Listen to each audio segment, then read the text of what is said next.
Hi everyone, Velvet here, and I have some stories for you today. But before we get started, can you please do me a huge favor and like, comment, and subscribe? It'll really help the channel out, and it'll get you more videos like this every day. Let's get started. And our first one comes from C Employee 6467. Am I the beehole for telling my mother-in-law she effed all her kids up? I, a 23-year-old female, had my son 4 months ago. My mom and my husband's mom are polar opposites in every way, but especially in child rearing. They hate each other.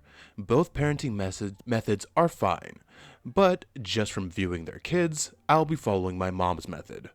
To the issue at hand. I do not bed share with my son directly, but his crib mattress is on the floor and I have a single mattress about a foot away. I can reach him and he sleeps through now. If you put him in his crib, he'll scream until he vomits. If I manage to get him asleep, he'll only stay asleep for maybe 15 to 20 minutes. My mother-in-law effing hates it. My husband agreed when he realized it made him sleep though, although he wasn't a fan at first. I don't have an issue with our current arrangement. Whenever he's ready, he'll move my mattress and we'll adapt from there. Every single time we see my mother-in-law, she's telling us we need to sleep train. I am often telling my husband to deal with her, but she won't listen to a damn thing she says. Yesterday, I lost it with her. She came over to see him, and I went to put him in a sling for a nap, and she gave her disapproving sigh and asked if she could put him down in his crib. I agreed. She constantly is telling us he'll go to sleep in there just with a little bit of work. I know he won't, but I decided to let her see for herself. She went to put him in his crib. He started screaming. I ran to go get him, but she held the door closed so I couldn't get in. She told me he needed to cry for a little bit, but then he would go to sleep. I managed to pry her off the door and grab him. I fed him to calm him down, which started off a whole other spiel from her. In the end, I turned around and told her she doesn't get to F up my kid too. She was a little shocked, so I continued. And I told her she effed up all of her kids, and she is a crappy mom. She needs to leave my kid alone and stop trying to give me parenting advice that I'm not going to follow. She started crying, and my husband stepped in and asked her to leave. He then told me I was overstepping and should have let him deal with it. She's only trying to help, etc., etc. I responded by telling him that he never does enough, and if he's going to try and defend her, he can leave too. He didn't leave straight away, but he did go to some point in the next hour. I left to the bedroom so the baby could sleep and I could call my mom. She came over with my sister, and we had a good evening. They insisted I was well within my rights as his mom to say what I said. However, I'm aware that they hate my mother-in-law and may not be the most nuanced. My husband told our friends, who are pretty evenly split, but I know that this also plays into their personal parenting opinions too. So I came here for a true and hopefully unbiased judgment. I am at a loss with the whole situation. Am I the beehole? ETA, had to edit my own post for size. Sorry, is there any missing info? Happy to answer in the comments. Edit, my husband is home, we've talked. All is okay with us, haven't decided how to deal with his mom. Also, info. Co-sleeping decreases the risk of SIDS. Bed sharing increases the risk of suffocation, but suffocation is not SIDS. Co-sleeping and bed sharing are not the same thing. Co-sleeping is your child in your room. What I'm doing, bed sharing, is your child in your bed, which we will do when he can physically get himself out of bed and into mine, if he ever wants to. My son is fine medically also. I did not ask for medical or parenting advice. Hi OP, I'm gonna say you're not the beehole, especially when you can see what her parenting has done. Yeah, nobody wants to take advice from someone who does a crappy job at the thing they're working on or doing. Yes, you were well within your right to say what you said, in my opinion.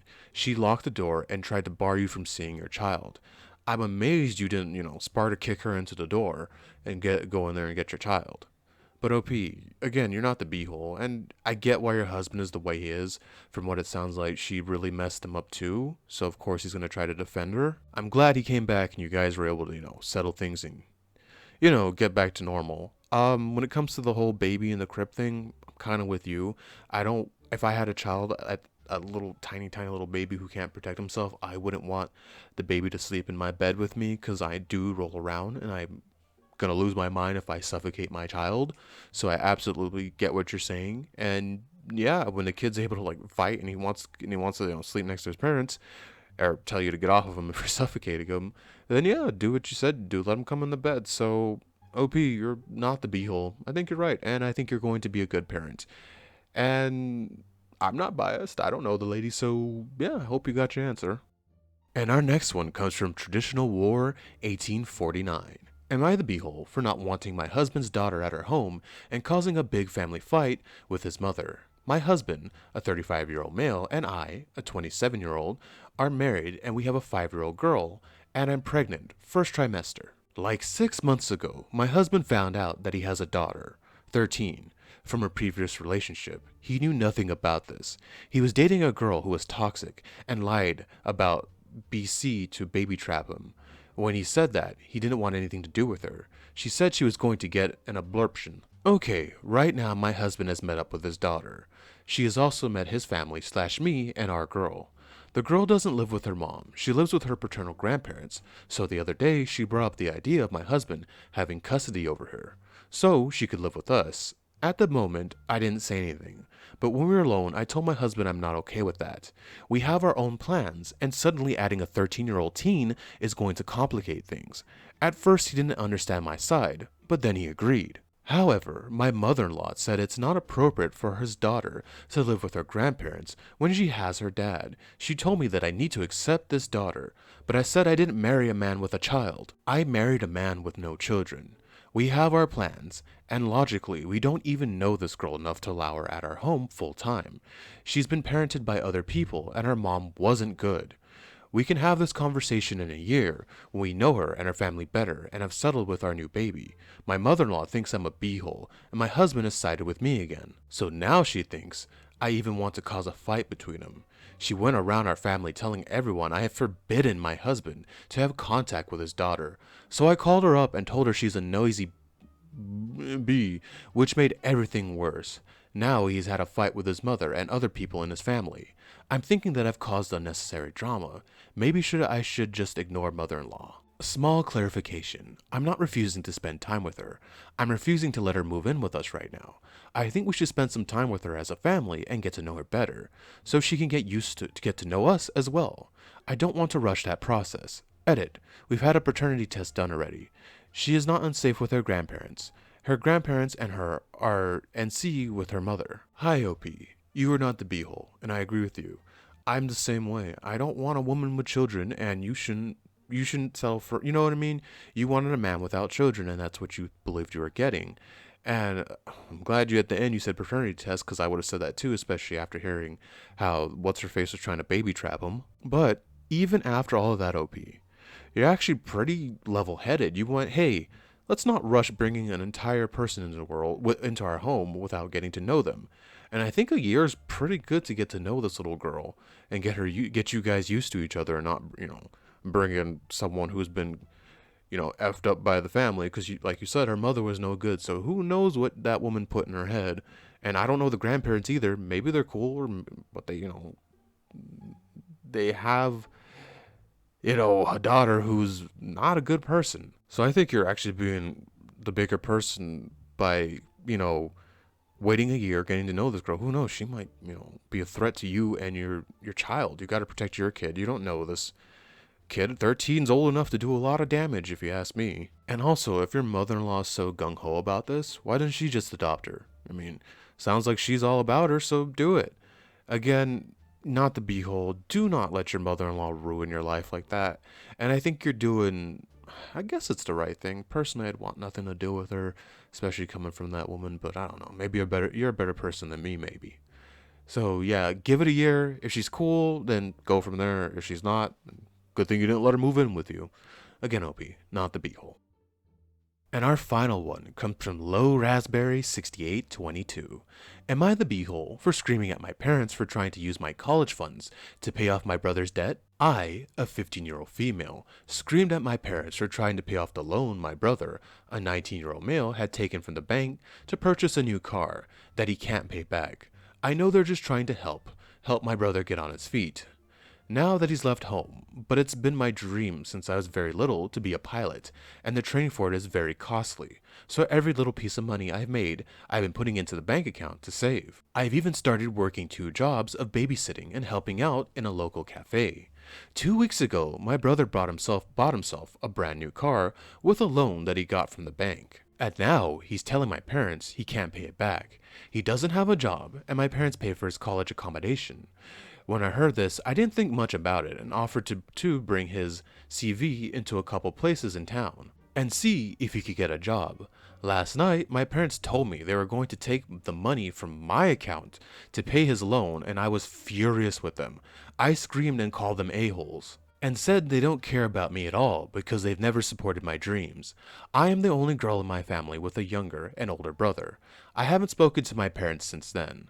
I feel like all my hard work has gone down the drain and will never get to accomplish my dream. My relationship with my brother was good before this, and I know that his bad financial decisions were not intended to harm me, but I'm still angry with him and my parents for behaving like this. Okay, OP, you are 127,000% not the beehole. That is your money. That is, that you saved and you were smart enough to think ahead for your future and start saving and not making stupid financial decisions. Your brother is an idiot. Everyone knows you have to pay back loan, and you don't take out loans to buy dumb crap like cars that are going to depreciate as soon as you drive off the lot. So he's an idiot. I'm going to be straight up. He's just an idiot. You take out a loan to do something to make money, like start a business or something like that, not to buy a toy, a car. You don't spend money like that when you're broke on buying a brand new car. If you're broke, you go and buy a used car for a couple $1,000s and you make that work. Plus, it's a great way to learn how to fix a crappy car. That's how I learned, to fix things and change tires and change alternators, batteries, all that. Cause I was broke, still broke, and I've had crappy cars, still have crappy cars. And, that's how you acquire a skill when you have to do it. And if your parents bail him out using your money, they're crappy parents too. Because he should have learned that lesson to save his money and not blow it on dumb crap. If they go to save him, he's going to keep making stupid decisions. Honestly, if his parents want to be good parents, you gotta let him suffer. He's gotta learn his lesson. Once he finds a way to dig himself out of this, he'll, think twice about making dumb decisions like this. But if they save him, he's gonna keep doing what he's doing. OP, do not let them get their money. I don't know if they have access to your money. You're young, so maybe they're like on your bank account and they can probably just take the money. If they do that, remember that, OP. And when you can get, leave them, leave them. I wouldn't talk to them again. Why would I want to be around people who, shotgun blast me in the knee basically to save an imbecile? Again, OP, not the beehole, and I feel so bad for you, man.